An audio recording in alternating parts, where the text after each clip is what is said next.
Hi, this is Danie from Redstor. Version 18.11 of Redstor Pro is available in beta and will be released on the 20th of November. In this version, we've added even more features to help liberate your IT team. First off is LVM snapshots for Linux. This is the equivalent of VSS on Windows and helps you to create crash-consistent backups. It means that you can create a backup of a database even though the contents of the file may change during the backup process.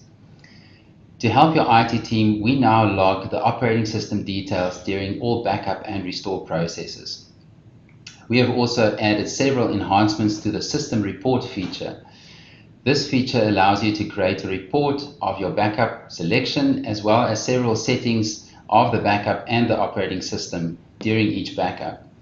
We also store these so that you can go back in time and see what the selection and the settings look like during backups that you've made in the past. Lastly, we now back up OneDrive and SharePoint both to our UK and our South African platforms. For more information, please visit our support portal or speak to your Redstor account manager. Redstor, data management for an on-demand world.